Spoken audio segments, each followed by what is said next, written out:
The incessant pounding at the door jolted me awake. I glanced at the clock. 11:37 p.m. Fear crept in as I clutched my robe, tiptoeing down the stairs. "Who's there?" I called out, my voice shaky. "Grandma, it's us! Please open up!" Two small voices pierced through the howling wind and pelting rain. I swung the door open to find my grandsons, Alex and Caleb, drenched and shivering on my doorstep. Caleb clung to a crumpled piece of paper in his tiny fist. "Boys? What on earth?" My words caught in my throat as I ushered them inside, wrapping them in thick towels. "Mom, she left us at the park," Alex said between chattering teeth. "She told us to come here." Caleb shakily held up the note. "Read it, Grandma." My hands trembled as I smoothed out the soggy paper. 5 scrawled words made my heart plummet. "Take them to Grandma's house." Jenna's looping cursive mocked me from the page. How could she abandon her own children like this? "I'm so sorry, boys," I whispered, pulling them into a fierce embrace. Caleb's little body shook with sobs. "You're safe now. I've got you." I marched them upstairs, bundling them into warm pajamas. Haunted eyes followed my every move as they huddled on the guest bed. "Will Mom come back for us?" Caleb asked, his voice tiny and fragile. I froze, unsure how to respond. After everything she'd put them through, would Jenna really want them back? Swallowing hard, I gently brushed Caleb's damp curls from his forehead. "We'll figure this out tomorrow. Tonight, you just need to rest." Alex remained stoic, clenching his jaw to mask the fear flickering in his eyes. At 10 years old, he tried so hard to be the brave one. As I settled into the armchair beside their bed, their shuddering breaths slowed into the peaceful rhythm of sleep. Yet haunting questions whirled in my mind, dark memories stirring. My relationship with Jenna had been fraught from the beginning.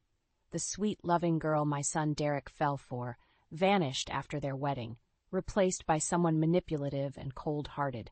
Still, she was their mother. What desperation could drive a parent to abandon their own flesh and blood? A gnawing suspicion took root. This was about more than just bad parenting. Staring at my grandson's sleeping forms, their cheeks still glistening with drying tears, a fierce protectiveness burned within me. I would get to the bottom of Jenna's deceit, whatever it took. For now they were home, they were safe, and I would do everything in my power to ensure it stayed that way. As the first pale rays peeked through the curtains, I allowed my eyes to drift shut, steeling myself for the maelstrom ahead. The shrill trill of the phone jolted me awake at the crack of dawn. I immediately tensed, scanning the bed. Relief washed over me as I saw Alex and Caleb huddled together, still slumbering peacefully. "Hello?" I whispered, padding out of the room. "Mrs. Mitchell, this is Sheriff Davis. We received a troubling report last night from a family at Oak Ridge Park." My stomach twisted into knots as the sheriff proceeded to recount how a hysterical Jenna had shown up in the middle of the night, rambling about voices telling her to hurt the boys. She'd fled before the cops arrived, leaving Alex and Caleb alone on a rain-soaked park bench. "We've been searching all night, but there's no sign of her." His gruff voice softened. "I know you two had your differences, but are the boys safe with you?" Squeezing my eyes shut, I managed a tight nod before realizing he couldn't see me. Yes, they're here, safe and sound." After ending the call, my hands trembled as I glimpsed the shredded remnants of my tranquil, retired life around me. How could Jenna put her own sons through such trauma? I hurried back to the bedroom, my heart clenching at the sight of them cuddled together like orphaned kittens. Jenna's depraved actions were utterly unforgivable, but what terrified me most was the possibility of far deeper depravities lurking beneath the surface. Voices telling her to hurt them, or her own twisted thoughts whirling out of control. Over the next few days, I discreetly made inquiries around town, desperate for any clues that could shed light on the dark path Jenna had ventured down. What I uncovered made my blood run cold. "She's lost her mind, plain and simple," Derek's old friend Mitch grimly told me one afternoon while I had the boys occupied playing in the backyard. "Got mixed up with some real nasty people, from what I gathered." My heart pounded as Mitch detailed rumors of shady business deals, illicit money trails, and unsettling new acquaintances in Jenna's life. "They're saying she did things, illegal things, to keep the cash flowing after Derek." He shook his grizzled head sadly. "After Derek's death in that horrific car crash 6 months ago, Jenna had rapidly changed, staying out at all hours, dressing in ostentatious new clothes, and lavishly showering the boys with toys and gifts she couldn't afford on a widow's pension. The picture grew exponentially uglier the more I unearthed. Theft, embezzlement, fraud, no depravity seemed off-limits in Jenna's warped quest for wealth and status. And at the center of this web of lies and immorality were my beloved grandsons, forced to fend for themselves as collateral damage while their own mother indulged her demons. One night after the boys were tucked in, I stood at the bay window, staring out at the inky darkness. "I will burn it all down to ashes if I have to," I murmured in a voice that chilled even me. "She won't go unpunished for this, not on my watch." The wheels were in motion to expose the full extent of Jenna's deception. I could only pray I wasn't too late to protect Alex and Caleb from the worst of the fallout. The rusty hinges of the attic door protested as I pulled it down, thick dust motes swirling in the beam of my flashlight. I couldn't recall the last time I'd ventured up here. After Derek's passing, any reminders were too agonizing. But to have a prayer of protecting Alex and Caleb from Jenna's toxicity, I needed to understand how we'd arrived at this catastrophic juncture. So I steeled myself and climbed the creaky ladder. Coughing through the musty air, I aimed my light across a maze of boxes and trunks packed with decades of memories. My gaze snagged on a crooked stack of faded photo albums. With a lump in my throat, I sank onto the dusty floor, pulling them into my lap one by one. Smiling faces of happier times beamed back at me. An 8-year-old Derek, freckles dancing across his nose as he grinned at the camera on his Little League baseball team's picture day. High school graduation, his lanky frame dwarfing that ridiculous maroon cap and gown. Our tight-knit trio on my front porch after he'd moved into his first college dorm room, already looking so grown up. My chest ached as I drank in every moment, unable to fathom how that sweet, vibrant boy had become the haggard, haunted man who ultimately couldn't outrun his demons. Then the photos shifted. Derek's energetic smile remained, but his arm was slung around a pretty blonde girl with an equally megawatt grin. Jenna.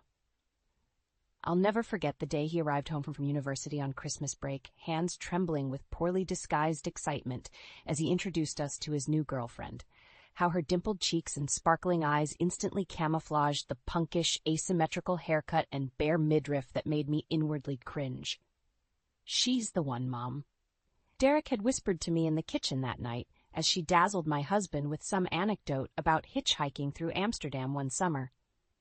I know it seems crazy since we've only been dating for a few months, but she's my soulmate. Part of me wanted to bundle him back into his Star Wars sheets from childhood and never let him go.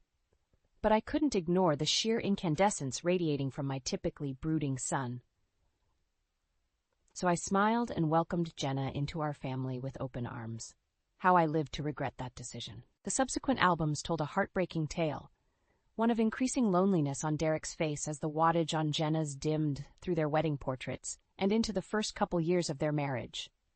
Finally, I flipped to the last few pages and recoiled. Here were my grandsons, capturing in wide grins and crinkled nose giggles. But the woman beside them was utterly unrecognizable. Cold, hollow eyes bored into the camera. Painted smiles slashed across her taut face with all the authenticity of a circus clown. Where had my sweet, goofy Jenna gone? The one who taught me how to twerk at their engagement party? The girl who threatened to burn her eyebrows off while helping me make adorable, succulent pumpkin centerpieces for their fall wedding? Slapping the album shut, I shuddered as the revelations washed over me. Jenna's betrayal of Derek ran even deeper than I could have imagined. She'd sucked the very light and joy from his spirit long before his tragic demise last year. I swiped at the heated tears streaking my cheeks as a grim calm settled over me. Whatever drove Jenna to her current depths of immorality, her own children would not be her next victims. Not if I had any say in the matter. "This is ridiculous. You can't keep my children from me." Jenna's shrill voice sliced through the diner's murmured chatter like fingernails on a chalkboard. I stiffened as she stormed up to our booth, eyes wild and knuckles blanched from clutching her purse strap. Alex and Caleb instantly shrank back against the cracked vinyl seat. Caleb whimpered, and I instinctively tugged them closer under the safety of my arms. Don't you dare upset them further, I warned in a low tone. The boys are terrified of you, Jenna, and after what you pulled, can you blame them? Her lips curled into an ugly sneer. Oh, so you've turned them against their own mother? That's rich, coming from the woman who poisoned Derek against me for years. I opened my mouth to retort, but she cut me off with a harsh laugh. Save your breath, Lorraine. I want full custody, effective immediately. If you don't hand them over willingly, I'll take you to court and make you regret the day you ever met me. Shaking her head slowly, she leveled me with a chilling glare. Mark my words, you won't be able to protect them forever. With that ominous vow hanging in the air, she spun on her spiked heel and stormed out, leaving us all shaken. I clutched the boys tighter, feeling their tiny bodies trembling against mine. They shouldn't have to endure this trauma, not from the person who was supposed to nurture and safeguard them.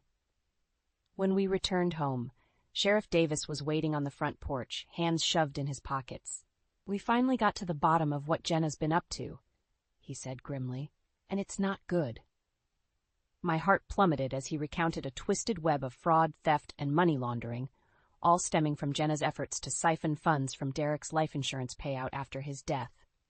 She set up shell companies, forged documents, you name it, the sheriff said, shaking his grizzled head. From what we can gather, her crazy behavior was all an act. A way to get the boys out of her hair so she could pull off this whole scam undetected. White-hot fury blazed through me at the thought of her using our sweet grandsons as disposable pawns in her greed-fueled games. I wanted to scream, to hurl plates at the wall, to unleash the pure, primal rage burning in my veins. But I couldn't.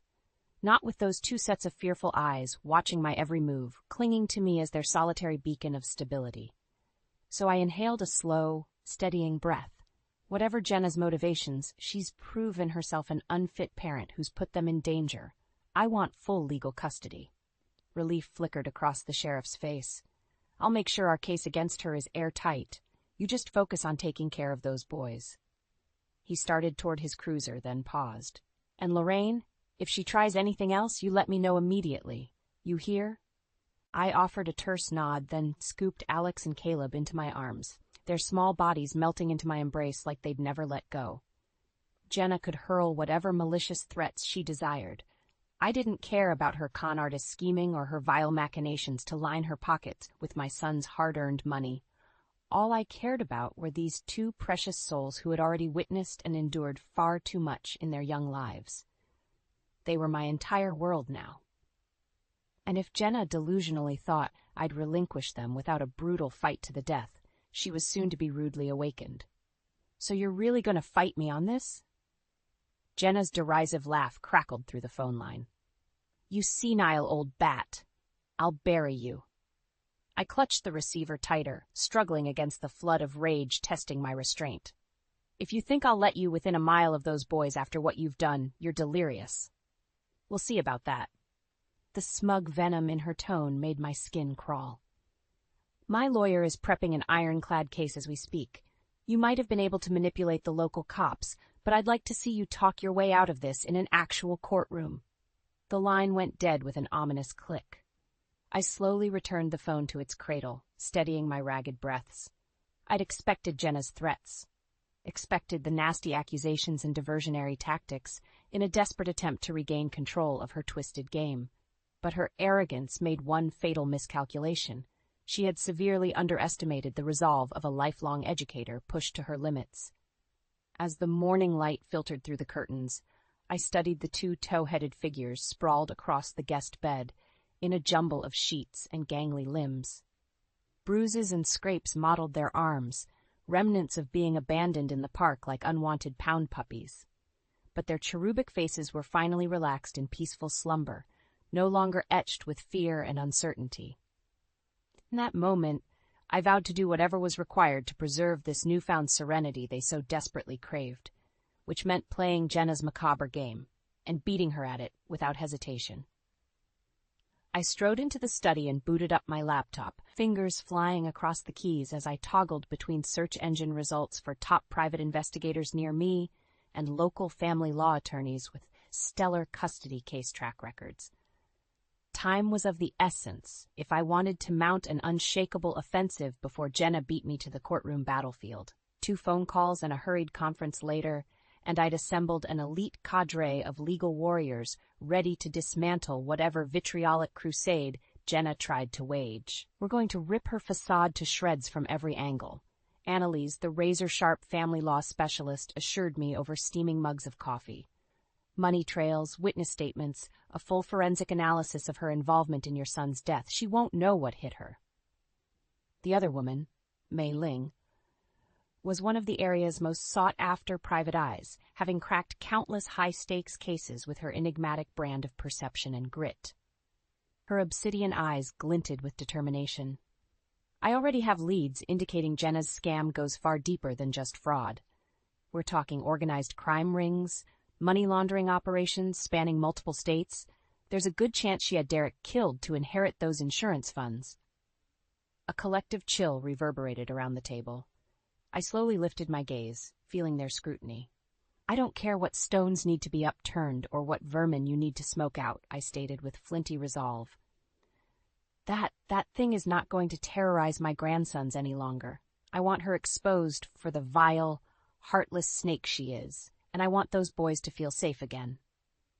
Mei Ling and Annalise exchanged weighted looks before giving terse nods of understanding. We knew the battle lines had been drawn, and all bets were officially off. Jenna wanted to sick her high-priced legal team on me? Let her wage her war. Little did she know I relished the chance to go nuclear if pushed. And I hadn't survived 5 decades as an inner-city educator by playing nice with bullies. The tension in the cramped courthouse conference room was thicker than New England clam chowder. I could barely meet the clouded gazes of the disheveled strangers flanking my sides, members of the jury still reeling from the bombshell revelations. Jenna attempted a sickly sweet smile as she rose from the table, emaciated frame swimming in her designer pantsuit, but the wanton arrogance that usually dripped from her had been extinguished, replaced by the skittish panic of a rat in a trap. I kept my own expression steeled and impassive, fighting against the savage curl of satisfaction in my gut. We weren't quite at checkmate yet. Let's be reasonable here, she began in that saccharine lilt that used to grate my nerves like nails on a chalkboard. I never meant for things to go this far. You all have to believe I only wanted what was best for my children. Mei Ling made a derisive noise beside me, thumbing through the damning evidence portfolio.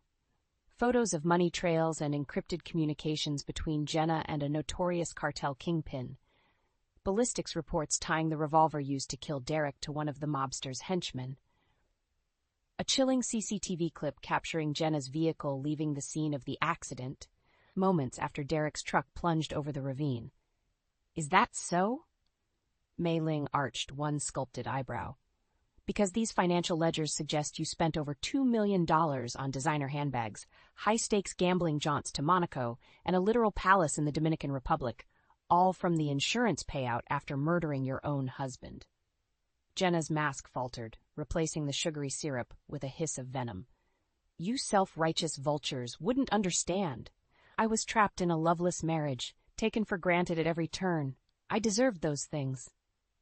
You deserve to leave your children orphaned and broke?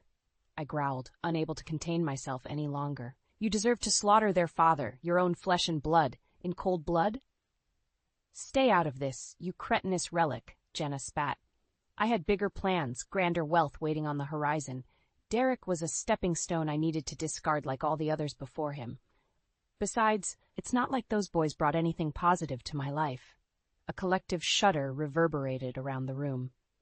Even Jenna's own attorneys averted their gazes, disgust etched on their craggy faces. Then I guess they dodged a pretty big bullet by winding up with their grandma instead of an egomaniacal sociopath like you, Mei Ling said, chin raised in defiant contempt. Lurching to her feet, Jenna unleashed the full force of her black rage. Nobody was supposed to dig this deep. How dare you interfere with my destiny? Those brats and their pitiful trust fund were just the tip of the iceberg. She wheeled toward me, eyes wild with madness. I hope you're prepared to suffer, Lorraine. Starting with watching your precious grandsons be stripped away once my associate's on the outside. The gavel cracked down as a hulking bailiff seized Jenna's flailing arms. That's enough, ma'am. You've already dug your grave deeper than hell itself. In the pandemonium, Annalise discreetly slid her hand over my clenched fist under the table. A small, grim smile tugged at her lips. We got her, she murmured, in front of the entire jury. Attempted murder, conspiracy to commit murder, racketeering violations, criminal negligence toward minors. The rap sheet goes on and on. By the time we present our closing arguments, she'll be praying to go away for life instead of lethal injection. With dawning realization, I glanced around at the pale, stricken faces of the jurors, middle-class Americans much like myself, looking as if they'd witnessed the devil herself unleashed on their quiet hamlet. Not one semblance of sympathy remained for the raving, unhinged woman being restrained before us. In that surreal moment, the gravity of the victory sank in. My son's legacy had been preserved. My grandchildren had been pried from the clutches of a demonic succubus by the barest margins before it was too late. And the deranged charlatan who almost stole everything from me in her quest for wealth and power would finally be entombed where she belonged, in a cage. As Jenna's unhinged howls receded down the courthouse corridor, I felt the leaden weight of tension slough off my shoulders for the first time in over a year. An era of healing could finally commence. A heavy silence blanketed the courtroom as we reassembled the following day for closing arguments and sentencing. Jenna had been temporarily removed, giving the jurors some respite from her poisonous presence before delivering their verdict. But the tension was still palpable, a suffocating dread that the unthinkable could still transpire and that vile harpy might somehow slither away unscathed. Mei Ling squeezed my arm as we took our places at the prosecution's table. Just a little while longer. Stay strong. I managed a resolute nod, scanning the crowd until my gaze landed on Alex and Caleb, flanked by their court-appointed guardian. Their angelic faces were somber, almost sage-like in their premature hardening against the realities they'd been forced to endure. It fortified my resolve to see this malignancy eradicated from their lives once and for all. They deserved the world, warm homes, unconditional love, blissful days of chasing lightning bugs and jumping into leaf piles, not this paradigm of toxicity and reckless self-interest. The courtroom fell into a hush as the bailiff escorted Jenna inside, her rail-thin wrists encased in shackles. Our eyes bored into one another, Hazel meeting Ice Blue in a silent clash of wills. "State your final remarks," the judge intoned, his weary tone betraying the aftershocks of the evidence he'd presented over the last several days. Jenna rose on shaky legs, painted lips pursing into a defiant sneer. "I have no final remarks, aside from the fact that this biased, uncultured backwater of a town has no comprehension of the grandeur I was born to achieve." A disgusted titter rippled across the gallery. Jenna's gaze flickered around the room before landing squarely on me, that sneer metastasizing into a look of pure, undiluted hatred. "They're my sons, my flesh and blood, not this decrepit harpy's. Yet because of your deranged witch hunt, I've been robbed of my rightful legacy, all for the sake of two ungrateful little bastards who did nothing but hold me back." Her voice rose to a shrill screech, spittle flying. "They don't deserve my fortune or my empire. I hope they rot right alongside you for the rest of their pathetic—" "Miss Mitchell?" The judge's boom reverberated like a shotgun blast, startling Jenna into stunned silence. "I will have order in this court." He turned his withering glare toward the jurors, who flinched collectively. In light of the overwhelming evidence presented, as well as the defendant's own admissions of guilt, any further grandstanding is unnecessary. Tugging on the hem of his robe, the judge exhaled a solemn sigh. "Jenna Mitchell, this court finds you guilty beyond all reasonable doubt on all counts, including first-degree murder, criminal conspiracy, child endangerment, money laundering, and racketeering. You are hereby sentenced to life imprisonment without possibility of parole." An anguished howl spilled from Jenna's twisted lips as the sentence hit home. "No, you can't do this to me. I was destined. I was meant for glory, for opulence." Two burly bailiffs gripped her flailing arms as she fought against their restraints with feral desperation. "Let me go. I won't rot in your cages, you pathetic scum. Alex, Caleb, you were supposed to be my legacy." Our eyes met one final time across the courtroom as she was hauled toward the doors. Ironic, the woman who had sacrificed her own children in pursuit of greatness was now little more than a rabid dog being carted away from polite society. As the doors clanged shut behind her, an eerie silence fell over the room like the aftershock of a bomb blast. We all remained motionless, struggling to process the finality of it. Then, a tiny sound pierced the hush, the muffled sniffle of a child crying. I whipped around to see Caleb burying his face in his guardian's shoulder, whole body shaking with sobs of bewildered relief and anguish. Alex's jaw was set in a rigid line, but crystalline tears streaked down his ashen cheeks. In that moment, my heart both swelled and shattered at once.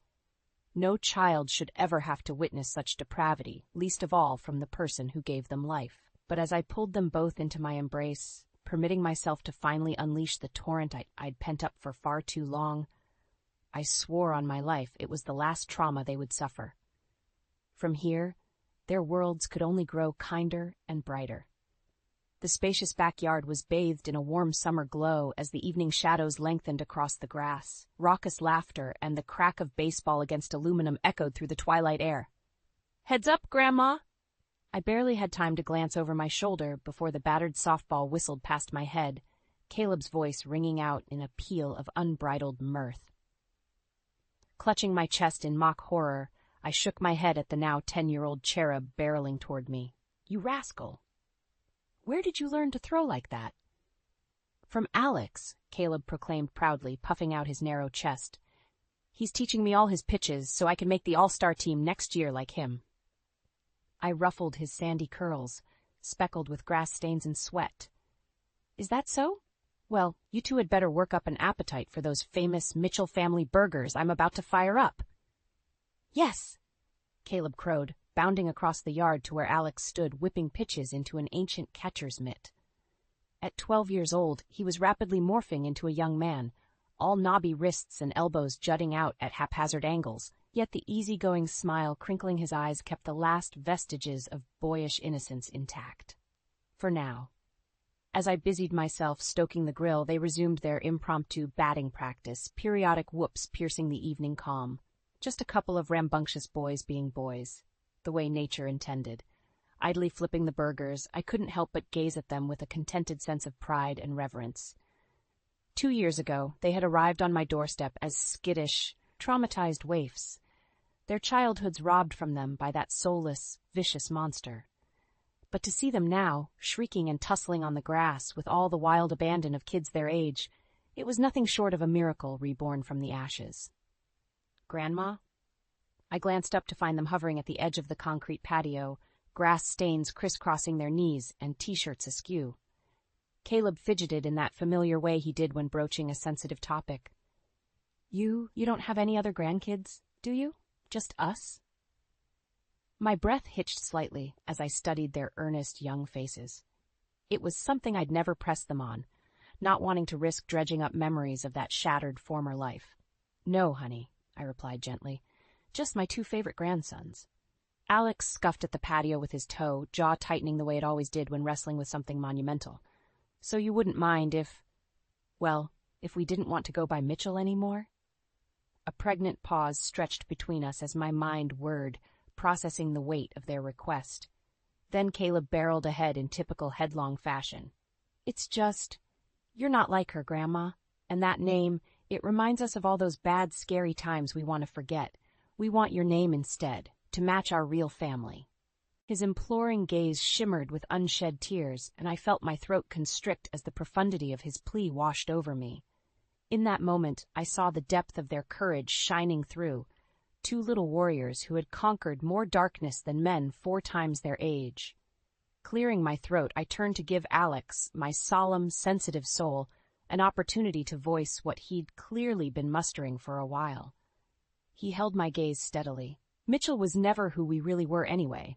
You're all we have, Grandma, and all we'll ever need." The words tumbled out in a childlike rush, but their impact was profound and eternal. A renewal of selfhood, an absolving of the shackles that had bound them to that venomous succubus's legacy. Crossing the patio in 2 strides, I enveloped them in my arms as my own tears finally spilled free. A kaleidoscope of memories ricocheted through me. Motherless childhood, dreams of raising kids in a loving home of my own one day, than the heartsick reality of being alone as an empty nester. Until these two battered little souls had resurrected my world from the ashes of despair. And now, they were my entire universe. "Of course, my sweet boys," I whispered through the thickness gripping my throat. "From now on you'll have the family name you were always meant for. Sutherland. My Sutherland grandsons." Their answering embrace tightened with wordless emotion searing deeper than any dialect. A bygone open wound had finally mended into an unbreakable seal of wholeness. Jenna had gambled everything in pursuit of superficial glory, only to be banished into perpetual insignificance. But I, just an ordinary Midwestern widow, had reclaimed the greatest prize of all, a true, unshakable family, bound by the eternal ties of unconditional love.